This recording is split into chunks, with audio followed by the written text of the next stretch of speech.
back round, we're going to throw the jab or the cross. The jab or the cross. So if I throw the jab, step out, jump in, punch it. So I throw the cross, jump out, jump in, punch it. 2 punches, 3 punches, body and head and body. More than just 2 punches. Yep. And always proper. Yep. Proper forward technique, turn the whole body into shot. Jump out, jump back in. And throw the left hand or the right hand. Same exact drill. All right, side is going first.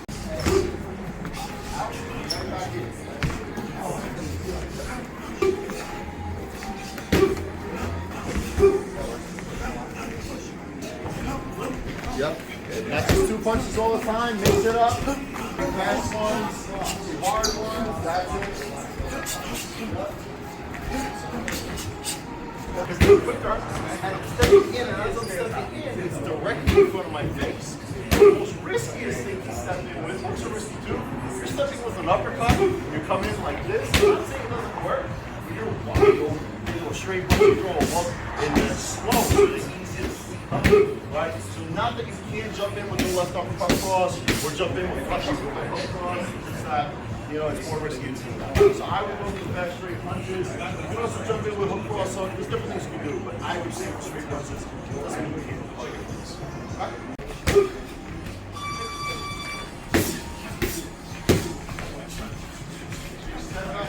So now we're going to work a different form of defense. But again, this footwork defense is always going to be the safest version of defense and counterpunching we can do because you're leaving the range, right?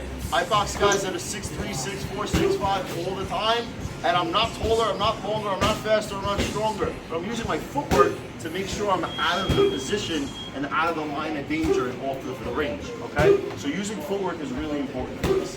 Now the second safest version of defense is catching. The reason why catching is because my hands got to move 2-3 inches, and I'm usually doing this at a long range. I'm far away from my partner or my opponent, right? So I'm going to shoot far away, my hands are going to be up, and I can either catch the punch, or I can parry the punch and knock it down. I can stop the punch, or I can knock it straight down. Either one of these are small little motions with the hands of the wrist. And then with a counter punch, catch, counter, catch, hook, cross. Catch, 1-2 punch. Catch, jab to the head, jab to the body. Catch, hook, cross, hook. Catch, cross. Catch, uppercut, hook. Catch, jab. Now when he throws his left, I want to catch with my right. If he throws his right, I want to catch with my left. If he throws a shot and I make a mistake and I catch with the wrong hand, I can always punch like that. But if he throws 2 punches, he probably get hit with the other shot before he gets to it. Right, so when he throws the jab, I can try to go like this, and that could work. But if he was throwing the 1-2, by the time I go like that, he'll probably beat me to that punch. Sometimes yes, sometimes no. Right? So ideally try to go same side. If you make a mistake and you catch with the wrong hand, it's better than getting punched in the face, but try to go same side. So along with the counter punches and the counter punches, I can go same side counters, I can do opposite side counters, and mix up your counter punches. Same exact drill. Don't punch your partner in the face. Catch, and then counter punches, whatever you want. When you catch, the hands should be high, by the eyebrows. You catch right over that. Nice.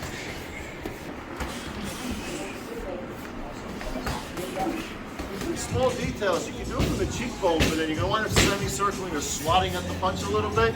You can do it, but if you go from the eyebrows, it's a lot easier, it's more efficient. You're here, no one's aiming to punch you in the forehead. They're going to try to punch you in the face. So if they're trying to hit me in the face, I put my hand directly in front of my face, or I can knock the hands down and get on top of that fist and redirect the punch.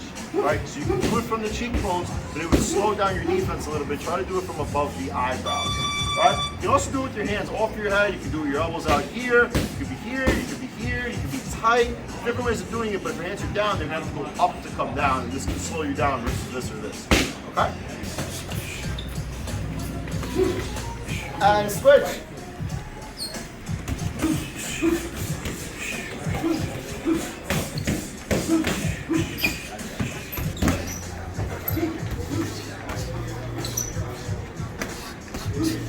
So head movement is a safe kind of defense. The reason why it's a little more risky than catching is you're closer, punches come quicker, and you're going to absorb some damage. And maybe you don't block it fully and it sneaks to hit you in the face. Right? So we're going to work on straight punch defense. We can close our guard, or we could deflect the shots. We're not going to catch. We're going to close, or we're going to deflect. And then if you deflect, right, Jeremy, throw the jab at me. If I deflect to the right, I can come back to my left. If I deflect to the left, I can come back to the right. Throw the jab at me. I might deflect with the wrong side. I can still come back punching. And if I close my guard, I can come back with the left hand, or I can come back with the right hand because I didn't load any power. So to summarize, you throw the jab at me. If I deflect the right, my power is loaded on my opposite hand. If I block the wrong side, I can close the left, my power is loaded on my opposite hand. If I close the guard, I can come out with the left hand, or I can come out with the right hand. Okay? When we're doing this, we're staying a little bit closer than we should be for the jab and the cross. So the jab and the cross is ideally not going to get rolled out. Your reactions have to be a little bit quicker. Or close the guard, or deflecting, you counter punch whatever you want. I don't want you guys to nail each other, but I want you guys to feel you guys are punching your partner. Their guard should not move. Shell up, close your guard. His guard should not move. He should be a brick wall when he's blocking. If I feel that his guard is collapsing into his face, that means there's somebody from force behind him. They're going to break it down. Okay? There you go. Close the guard or deflect. Good. Sometimes deflect.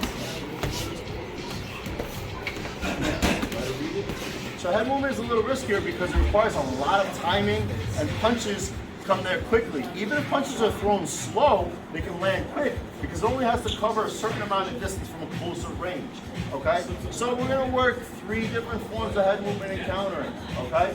So we're going to go over right through the jab. Jeremy can slip to the left and punch to the left.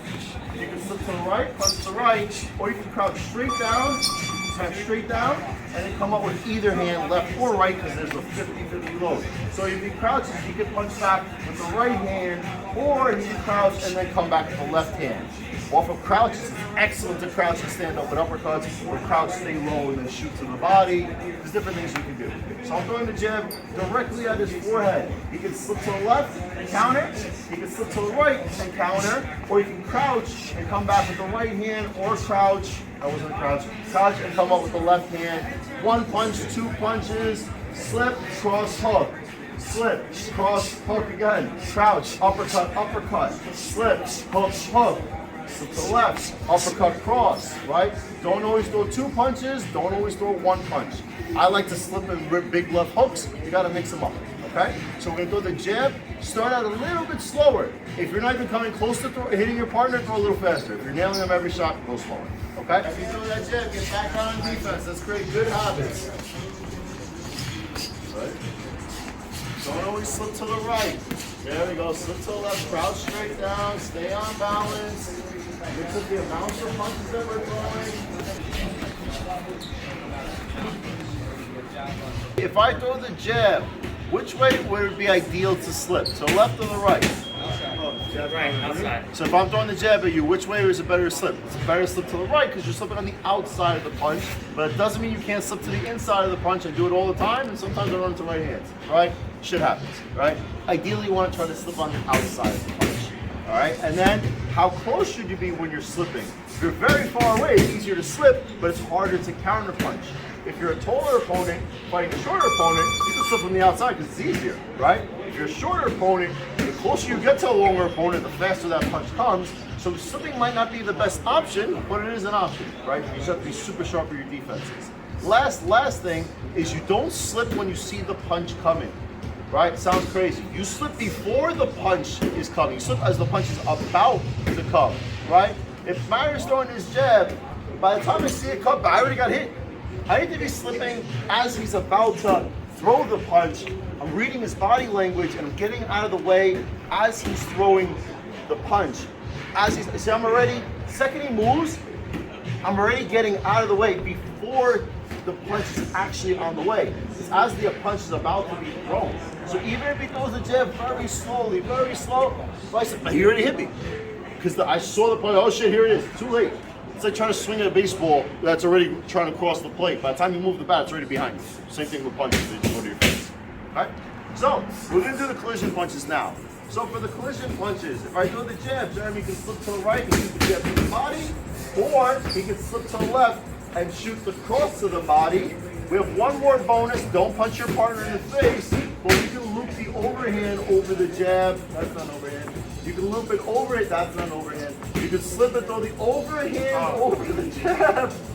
All right, that's an overhand, right? So you can throw the boom, loop it to get on top of the hand. Notice that his hand has to go over the top and freeze, bang. That hand has to go over the top, so that elbow's gotta come nice and high and arc it right up top, boom. And that shot would hit somebody in the chin or in the jaw. That's the way that you would only want to go to the inside to do that over? Ideally, right? yes, because that hand actually goes over my hand, bang, right? You can also slip to the right and loop a left hook, right? If my opposite hand was down, you can slip to the right and loop like a left hook like that, but my opposite hand, in theory, is up to protect it. Doesn't mean it always happens, but in theory, the hand is somewhere to protect it. If I throw this jab, you can see coming to time it, he could shoot the overhand bang over the top.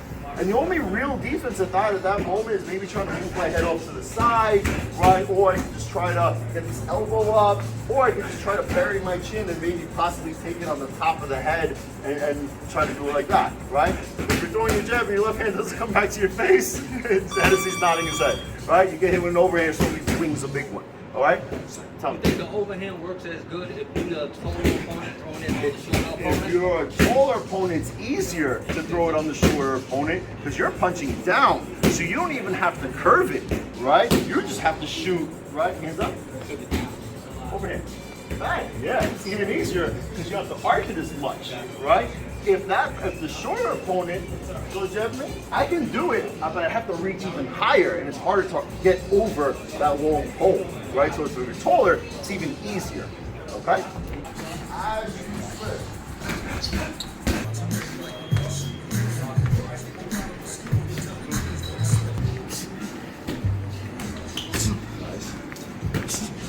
So now I want to freestyle and put all this together. Mary, let me bother you.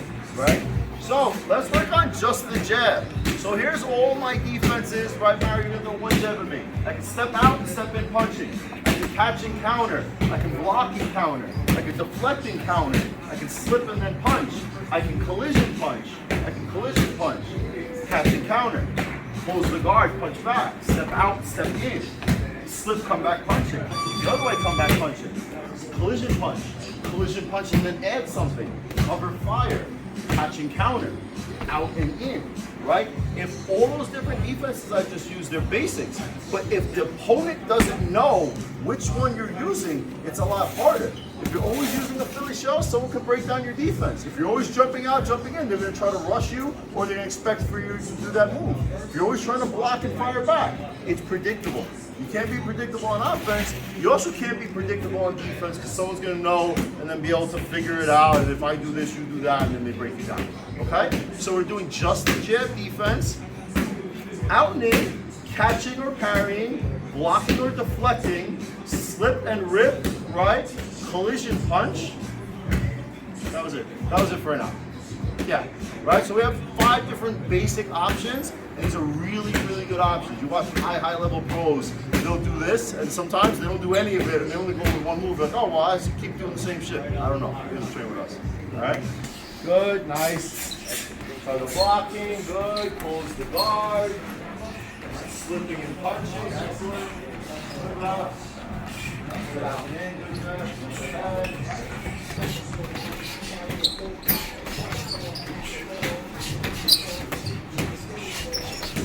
So you're going to do this pull move, right? It's very important to lean your face forward, right? So if Mario leans his face forward, he's giving me the appearance that his face is closer than what it is. So when I throw that punch at him, he's pulling back. His face is actually there.